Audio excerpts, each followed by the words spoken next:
बिहसी लखन बोले मधुबानी, अहो मुनि सुमहावट मानी। पुनि पुनि मोह दिखाव कटारू, चहत उड़ावन फूकी बहारू, चहत उड़ावन फूकी बहारू। शंकर जी का डमरू नारद जी की वीणा, सब मिल बोलो जय सिया राम। अब आप समझो, बिहसी लखनऊ बोले मृदुबानी, मतलब एक व्यंग रूपी हंसी बोलते हुए लखन बोलते हैं। क्या बोलते हैं? अहो मनुष्य महाभट माने, अरे मानव महापुरुष है ना, हे महाज्ञानी, हे मुनिवर, आप जो है बार बार मुझे अपना ये कुठार, मतलब आप जो धार जो आपके पास पर्चा रहता है ना, कि ये धार वाला पर्चा जो आप मुझे दिखा रहे हो और उसकी धार मुझे दिखा रहे हो और डराने की कोशिश कर रहे हो, वो चाहते हो कि फूंक मार के पहाड़ उड़ जाए। क्या चाहते हैं? कि फूंक मारने से पहाड़ उड़ जाए। तो क्या उड़ सकता है ऐसा? अच्छा, इसमें बताओ कौन सा अलंकार है?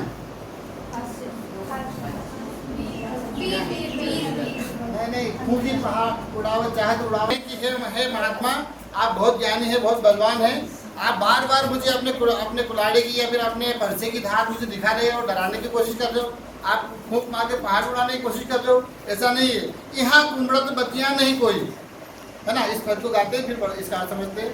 यहाँ कुमड़त बतिया नहीं कोई, जे जनी देखी मरी जाई। देखी कुठार सरासर बाना, ले कछुआ सहित अभिमाना। शंकर जी का डमरू नारद जी की वीणा, सब मिल बोलो जय सिया राम। क्या कहते हैं? यहाँ कुमड़त बतिया नहीं कोई। आपने देखा होगा जो कद्दू का फल होता है ना, सब्जी, उसकी जो छोटे छोटे बीज, जब वो फूल निकलता है तो बहुत हल्के मुलायम होते हैं, हाथ लगाते ही वो फूल टूट जाते हैं, टूटते हैं ना। तो उन्हीं के बारे में यहाँ उपमा अलंकार देते हुए कहा कि यहाँ कुमड़े की बतिया नहीं है, कुमड़े का फूल नहीं है कोई, जहाँ आप एक तर्जनी उंगली लगाओगे और टूट जाएंगे या डर जाएंगे। ठीक है, यहाँ कुमड़ा तो बतिया नहीं कोई, जे तर्जनी देखी मरी जाए, है ना, जो एक उंगली लगाने से टूट जाए या मर जाए। देखी कुठारू सरासर बाना, मैं कछु कहा सही तर्जमाना। ये आप बार बार मुझे अपना कुठार, अपना ये परसा मुझे दिखा डराने की कोशिश कर रहे हो, मगर फिर भी मैंने आपका कोई अपमान तो क्या नहीं, मैंने जो बात कहनी थी वो कही। आगे देखो क्या कहते हैं? सुर मही सुर हरिजन अरुगाई। आगे बढ़िएगा। हाँ चला। प्रभु सुत समुझ जने उबिलो की, जो कछु कौरी से रोकी। सुर मही सुर हरिजन अरुगाई, हमरे कुल इन पर न सुराई, हमरे कुल इन पर न सुराई। शंकर जी का डमरू नारद जी की वीणा, सब मिल बोलो जय सिया राम। क्या कहते हैं?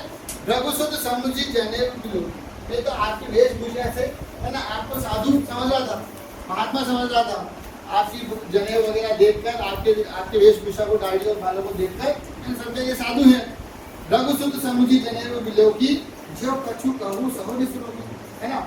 मैं जो अपने क्रोध को रोक के आपसे सिर्फ बात कर रहा हूँ, है ना, कुछ आपके साथ कुछ गलत नहीं कर रहा हूँ, या फिर आप जिस प्रकार से डरा रहे हैं उस प्रकार से मैं जवाब नहीं दे रहा हूँ।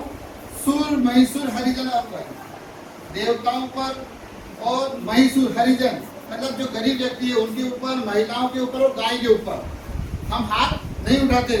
हमरे कुल इन पर न सुभाई, अर्थात हमारे कुल में इनके ऊपर हाथ उठाना शोभा नहीं देता, इसलिए गरीब व्यक्ति पर, महिला पर और गाय के ऊपर हम हाथ नहीं उठाते। और आप और साधु पर, है ना, ऋषि मुनियों पर हम हाथ नहीं उठाते। और आप ऋषि मुनि होकर इतनी कठोर बातें कर रहे हैं। आगे क्या कहते हैं? और एक और असली तंज जो कसते हैं ना, व्यंग करते हैं ना, वो व्यंग क्या है देखो अपने जन्म में। बंधे पाप अपकीर्ति हारे, मारत हूँ पाप हिर तुम्हारे। कोटि पुलिस सम वचन तुम्हारा, व्यर्थ धरहु धनुबान कुठारा, व्यर्थ धरहु धनुबान कुठारा। शंकर जी का डमरू नारद जी की वीणा, सब मिल बोलो जय सिया राम।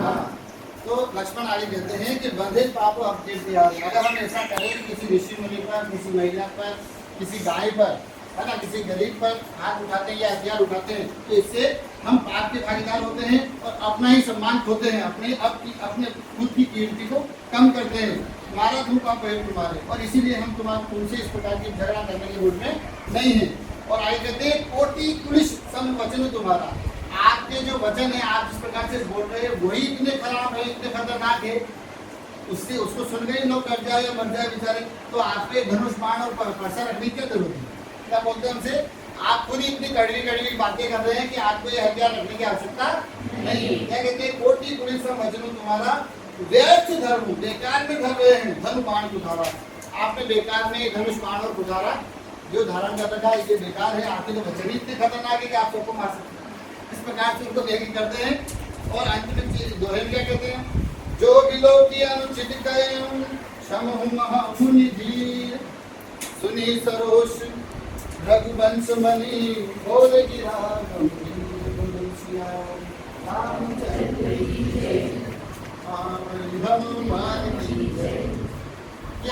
से करते हैं। हालांकि साहित्य जिसको जो आप समझ रहे, जो साहित्य की दृष्टि से हम सब पढ़ रहे हैं, तो इस साहित्य को हम किस प्रकार से लेंगे, ये हमें हमारे जीवन में, क्योंकि तो तुलसीदास को कहा इसलिए क्या है कि ये मानवीय गुणों के कवि, मानवीय मूल्यों के कवि हैं। तो इन पदों को पढ़कर हमें कहीं ना कहीं कुछ मानवीय मूल्य सीखने को मिलते हैं। अंतिम जो दोहा है उसका अर्थ समझे, जो बिलो की अनुचित कहें, जैसे ही राम को लगा कि अब बात बिगड़ सकती है, कि कुछ अनुचित हो सकता है या कोई भी एक दूसरे को अनुचित बातें बोल देंगे, उससे पहले ही क्षम महामुनि भी कहे हूँ, क्षम महामुनि भी, राम खड़े होकर कहते हैं हे महामुनि आप थोड़ा धैर्य धारण करिए। क्षम महामुनि भी सुनी सरोष रघुवंश मणि, रघुवंश मणि किसे कहेगा, ये सरोष इस मतलब गुस्से के साथ है ना, जो कौन होते हैं ये रघुवंश मणि किसे कहा गया, परशुराम जी। तो परशुराम जी के इस बात को बहुत क्रोधित थे वो, और इस बात को जब सुनते हैं तो वो शांत होते हैं, और राम जो है आगे उनसे चर्चा करने के लिए अपने मौन को तोड़ते हुए उनसे फिर आगे बात करते हैं और इस लड़ाई को यहीं पर खत्म करते हैं। ठीक है, तो ये थे हमारे पद पूरे तीनों पद, और इसकी व्याख्या भी आप समझे।